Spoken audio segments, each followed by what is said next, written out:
जय माता दी, जय महाकाल।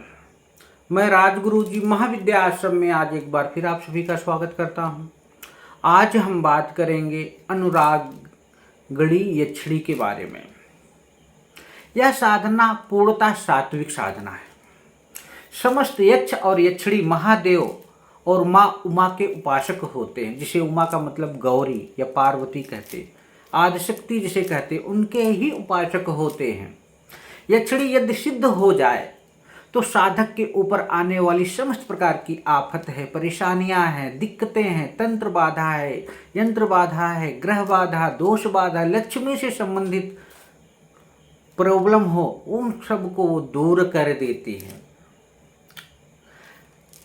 इस अनुरागणी यक्षिणी साधना को संपन्न कर लेने के बाद इनके साधक से कोई टक्कर नहीं ले पाता, कोई टकराता नहीं है, और ना ही कोई तांत्रिक, ना ही किसी प्रकार का कोई अविचार ही इनके साधक के ऊपर कुछ कर पाता है, और ना ही उसके द्वारा किए गए किसी प्रकार के खटकर्म साधक का कुछ बिगाड़ पाते हैं।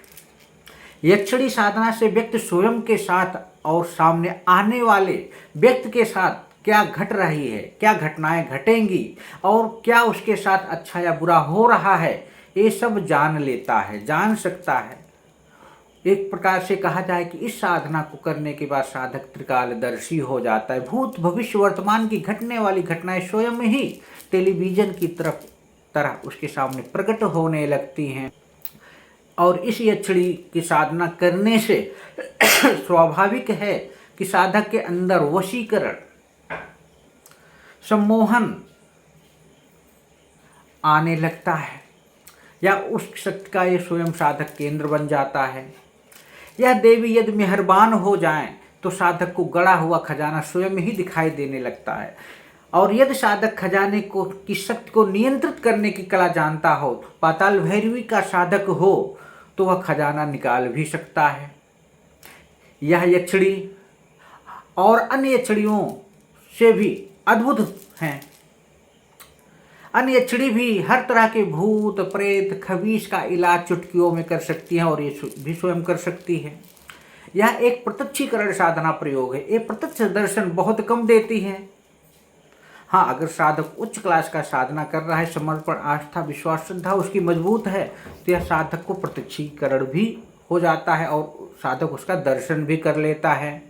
लेकिन अगर ये दर्शन दें या ना दें, अगर नहीं भी देती हैं तो यह साधक के कान में आवाज़ आती रहती है। जो भी आप उनसे पूछते हो उसका प्रश्न का उत्तर ये देती रहती हैं, और स्वप्न में आकर साधक से बात करती हैं, अथवा अंतःकरण में स्वयं ही आपके मन मस्तिष्क में एक प्रेरणा उत्पन्न होने लगता है। व्यक्ति विशेष के साथ होने वाली घटनाएं जो भी उसके जीवन में घट रही हों, उस काल चक्र को साधक जानने लगता है। ऑटोमेटिक आभास होने लगता है। चलचित्र की तरफ, आकाशवाणी की तरफ सब कुछ उसे दिखने लगता है। टेलीपैथी भी जिसे कहते हैं। इसका साधक एक जगह बैठ के दूर तक क्या घटनाएं घट रही हैं वो सब भी देख लेता है। ये यक्षिणी शक्ति अधिकतर मानसिक संकल्प से चलती है या फिर शरीर पर आती हैं, और साधक की इच्छा के अनुसार सभी प्रकार के कार्यों को संपन्न करती हैं। इनकी साधना यदि माता के घर में ना हो तो माता के रूप में करना चाहिए। अगर आपकी माता ना हो तो इनको माता के रूप में कीजिए, सबसे उत्तम है। किंतु यदि माँ के होते हुए भी माता के रूप में इनकी साधना करनी है हो तो स्वयं को जन्म देने वाली माता से इनका कम सम्मान मत करो, नहीं तो ये दिक्कत खड़ी कर देंगी। घर में बड़ी बहन ना हो तो आप बड़ी बहन के रूप में इनकी साधना कर सकते हो। अगर बड़ी बहन हो तो बड़ी बहन के रूप में मत करो। अगर प्रेमिका नहीं है तो आप प्रेमिका के रूप में इनकी साधना कर सकते हो। पत्नी या मित्र के रूप में भी इनकी साधना करना अद्भुत है, लेकिन तब जब आपकी शादी ना हुई हो तब। अगर शादी हुई है तो प्रेमिका के रूप में कीजिए, पत्नी के रूप में नहीं। पत्नी के रूप में इनका चुनाव वही कर सकता है जिसका अंतःकरण पूरी तरह उसके वश में हो, और जीवन में कभी भी किसी दूसरी स्त्री के प्रति उसके मन में काम वासना का भाव जागृत ना हो, अन्यथा वह दिक्कत खड़ी कर देती हैं। इसीलिए इसे या तो बहन ना हो तो बहन के रूप में, माँ ना हो तो माँ के रूप में, प्रेमिका ना हो तो प्रेमिका के रूप में ही इनको सिद्ध करना चाहिए। किताबों में पढ़ के, यूट्यूब में देखकर या वैसे ही कहीं फेसबुक पे जानकर जानकारी इकट्ठी करके साधनाएं कभी नहीं करना चाहिए।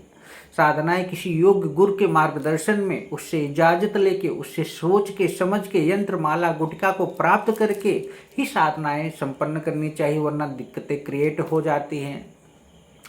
आजकल ज्ञान से शून्य बहुत से लोग केवल पैसा कमाने के लिए सभी को साधनाएं बांट रहे हैं, उनको लोभ ले रहे हैं, कोई ट्रांसफ़र कर रहा है, कोई ऐसे कर रहा है, वैसे ऐसा कभी नहीं करना चाहिए।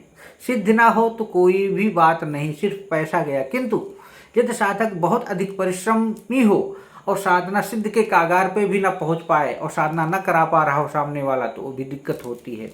तो इसलिए कोई भी साधना, चाहे यक्ष हो, यक्षिणी हो, परी हो, पीर हो, शहजाद हो, वीर हो, योगिनी हो, अप्सरा हो, तब तक उन साधनाओं को मत करो जब तक आपको अच्छा योग्य गुरु ना मिल जाए, आपके पास प्राण प्रतिष्ठित मंत्र सिद्ध चैतन्य संकल्पित सामग्री ना प्राप्त हो, तो आपको साधना नहीं करनी चाहिए। साधना करने वाले जिज्ञासुओं को चाहे सोच समझ के ही साधना करें, योग्य गुरु के मार्गदर्शन में ही साधना करें। इसी तरह आप लोग हमारे महाविद्या आश्रम चैनल को लाइक करें, शेयर करें, सब्सक्राइब करें। जय माता दी, जय महाकाल।